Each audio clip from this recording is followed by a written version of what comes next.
back to That Kevin Show with Kevin McCullough. All right, my next guest, I am so pleased to have back at the Kevin McCullough microphone because we spoke on my radio show just a few years ago when the passing of Andraé Crouch happened. What a giant voice in gospel music overall. But this weekend, there is another huge influence that has been highlighted for the last couple of weeks now in the theaters.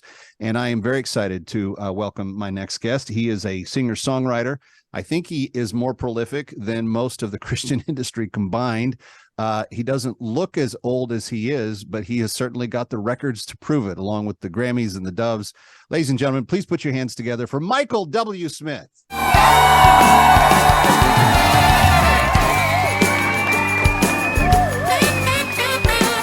Hello, sir, and welcome to today. It's so good to have you. Thank you for having me. I really appreciate it. Thank you.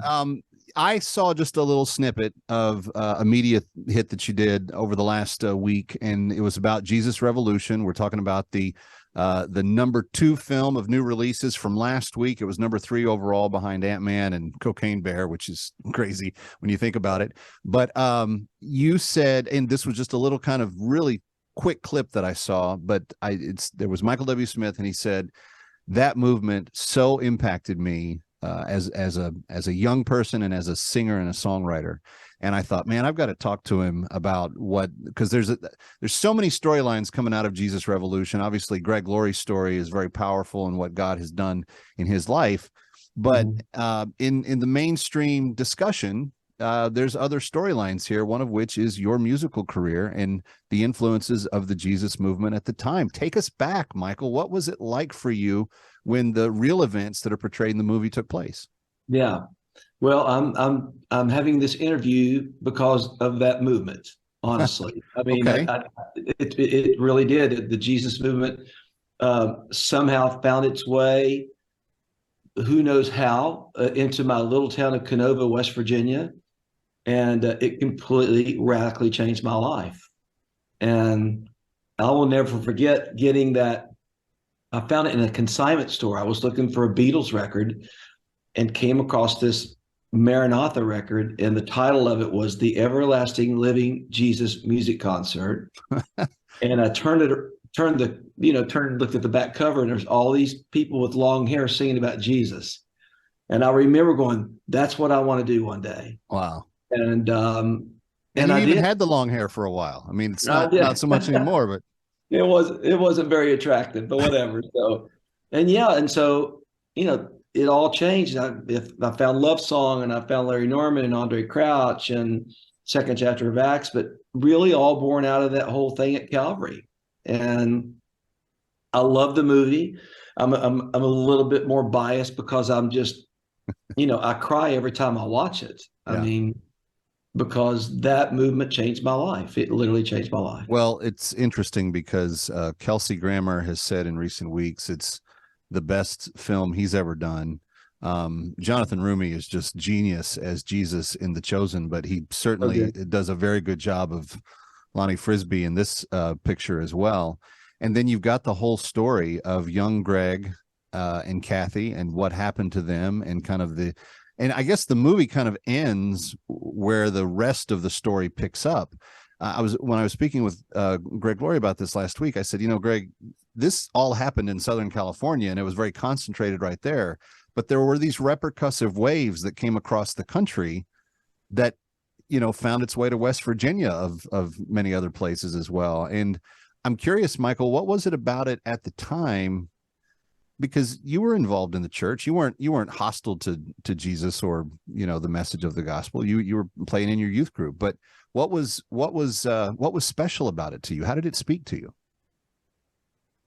I think it was a move of the Holy Spirit. I mean, my whole heart, everything was captivated. Every fiber of my being was captivated. I mean, I guess I became a Jesus freak. I hope I still am one, but I was I wore the big wooden cross, and I carried the Schofield leather Bible, and I was, while all my buddies were smoking pot and drinking beer, I was in Bible studies and singing this music every night at a friend's house. You recut By Our Love for this film, and I want to say you gave it kind of a John Williams-esque haunting very it's very minor key, but there's a haunting underscore to it that I think is just very powerful. And could you break down why you did what you did with the song? What was it that you were trying to aim for there? Because it's so powerful. Well, I grew up singing that song in youth group as a teenager, and I've always loved it. And I think about what it says, I mean, I think it probably is a message that probably needs to be heard more than any other time, at least in my lifetime. You know, they'll know we are Christians by our love, and we're so divided and we're critical and all that. I could go on and on about that, but whatever. So the story is that, you know, a really good friend of mine, I'm good friends with the Irwin brothers and Brandon Gregory, the president there, really great friends with my son and me as well. He played me this trailer that they were going to release. And Kevin McCorkle, who co-directed the movie and actually scored the movie, had this idea of We Are One in the Spirit. And so when Brandon played it for me, I had goosebumps. The hairs were standing on the back of my neck. And I said, Brandon, I grew up singing that song my whole childhood, all through my teenage years. And I said to Brandon, going, I think I'm supposed to cut that song. And I don't want anything. I just feel like I'm supposed to cut it. You guys use it. You can market the movie. I think I'm supposed to cut it, and I don't want to change anything because I love Kevin's production. There's something going on a campus in Kentucky. It is rolling out onto other campuses. It is rolling out into major arenas. The fact that this movie got released at the time of the Asbury revival, I'm just curious, do you have any reaction to that? If is anything floated through your head as to what that could possibly mean? I have a big reaction. It's happening. It's something we've prayed for so long. You know, I'm not a conspiracy theorist. I'm not like, I don't jump on the bandwagon on the next wave. I've been praying for this move of God my whole life, really, ever since it happened at Calvary. We know the world's turned upside down. We know we're in trouble, but we've always known that it was going to happen. So I don't think it's a coincidence at all. And it's not only happening in Asbury and college campuses, it's starting to happen all around the world. So grateful that Michael W. Smith took some time out tonight to be with us. Thank you so much. I really appreciate it. God bless. You got it. Kevin McCullough coming right back from New York. Don't go away. Ready or not, he'll be right back. That Kevin.